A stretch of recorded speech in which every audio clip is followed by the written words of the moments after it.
बहुत उलझन में हूँ। जब भी मैं अपने रिश्तेदारों से बात करती हूँ या ऑफिस में ब्रेक के समय साथियों से बात करती हूँ तो बातों बातों में किसी न किसी तीसरे व्यक्ति की आलोचना शुरू हो जाती है।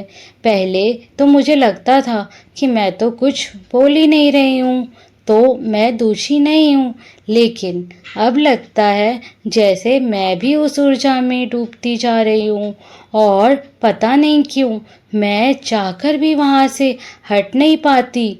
नेहा बहन, बहुत अच्छा हुआ कि आपको यह एहसास हो गया कि सिर्फ बोलना ही नहीं, सुनना भी ऊर्जा का हिस्सा होता है। जो व्यक्ति बोल रहा है वह ऊर्जा भेज रहा है और जो सुन रहा है वह उसे ग्रहण कर रहा है। हम चाहे ना चाहे उस ऊर्जा का हिस्सा बन जाते हैं। जैसे शरीर के लिए भोजन होता है, वैसे ही आत्मा का भी भोजन होता है। हमारे विचार, हमारी भावनाएं और जो हम सुनते हैं वह भी। अब सोचिए, अगर कोई बार बार आपके पास आकर दूसरों की निंदा करता है, बुराई करता है, तो क्या वह ऊर्जा आपके मन पर असर नहीं डालेगी?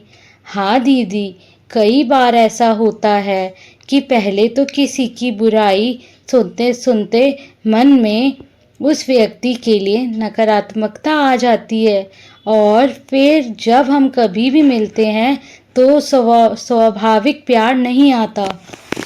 जी बिल्कुल, जब हम दूसरों की आलोचना सुनते हैं तो वह ऊर्जा हमारी वाइब्रेशन में शामिल हो जाती है। अब सोचिए, अगर आप रोज ऐसा करती हैं तो आपके मन का क्या हाल होगा। धीरे धीरे भीतर ही भीतर नकारात्मकता यानी नेगेटिविटी जमा होने लगती है और हम समझते हैं कि हम तो कुछ कर ही नहीं रहे, बस सुन रहे हैं। मैं आपको एक छोटी सी कहानी सुनाती हूँ। एक बहन थी, शिवी, बहुत ही सीधी सादी, लेकिन जब भी वह दफ्तर जाती उनके दो सहयोगी रोज किसी न किसी की बुराई करते थे। शुरू में तो वह चुप रहती थी, लेकिन धीरे धीरे वह भी उसका एक पार्ट बन गई। कुछ दिन बाद उन्होंने अनुभव किया कि उनका मन भी अशांत रहने लगा है, छोटी छोटी बातों पर चिड़चिड़ापन होने लगा है। उन्होंने हिम्मत करके एक दिन मुस्कुरा कर कहा, बहनों, क्यों ना आज हम किसी की अच्छाइयों पर बातें करें। पहले तो सब हैरान हुए, लेकिन जब उन्होंने प्यार से बताया कि यह सब सुनना उनके मन को भारी कर देता है, तो धीरे धीरे माहौल बदलने लगा। लेकिन दीदी, कई बार लोग इतने करीबी होते हैं, मना कैसे करें उन्हें? अगर हम उन्हें मना करेंगे कि मुझे यह सब नहीं सुनना, तो उन्हें बुरा लग सकता है ना? बिल्कुल बहन, लेकिन सोचिए, क्या किसी को दुख ना पहुँचे इसलिए हम अपनी आत्मा को दुख देते रहें? नहीं कहना कोई कठोरता नहीं होती है। अगर आप स्नेह से, प्रेम पूर्वक कहें कि बहन, मुझे अच्छा नहीं लगता किसी की बुराई सुनना, चलो किसी और विषय पर बात करते हैं, तो यकीन मानिए धीरे धीरे लोग भी आपका आदर शुरू कर देंगे। जैसे हम संक्रमित भोजन से बचते हैं, वैसे ही मन को भी दूषित बातों से बचाना है। गॉसिप, निंदा, आलोचना, यह मन के लिए जंक फूड होते हैं। यह हमारी सोच, हमारी ऊर्जा को धीमा कर देते हैं। आपके ना कहने से 3 आत्माएं बच जाएंगी। पहली, आपकी जो उस नकारात्मक ऊर्जा का हिस्सा बन रही है। दूसरी, वो जो गलत बोलने से बचेगी। और तीसरी, वो जिसकी बुराई की जा रही है। दीदी, आज तो आपने जैसे मेरी आंखें ही खोल दी।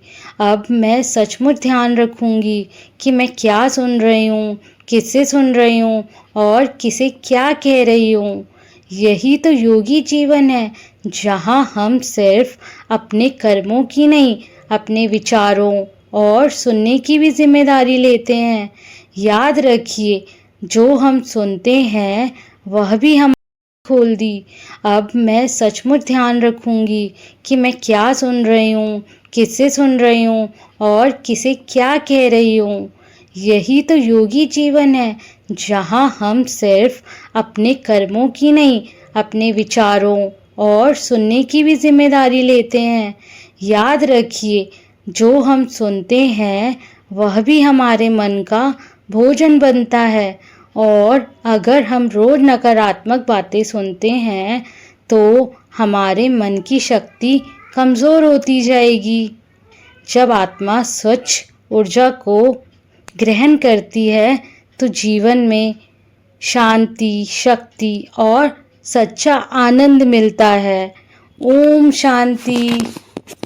बहुत उलझन अगर में हम हूँ। बहुत सीधे जब बन भी जाएंगे मैं तो अपने बहुत हानि रिश्तेदारों होती से है। बात एक करती बार हूँ एक या गांव में ऑफिस में ब्रेक सांप के बहुत समय परेशान किए हुए साथियों था। से बात करती हूँ नारद जी तो निकले तो बातों लोगों ने बातों में प्रार्थना किसी न की। किसी नारद जी तीसरे तो व्यक्ति सर्वज्ञ हैं, की सब आलोचना भाषाओं का शुरू ज्ञान हो है। जाती है। उन्होंने सांप से कहा, पहले तो आज मुझे के बाद लगता इस था गांव के कि किसी भी मैं तो व्यक्ति को कुछ काटोगे बोल ही नहीं रही हूँ, मान तो आज्ञा मान मैं ली नारद दोषी जी की। नहीं हूँ।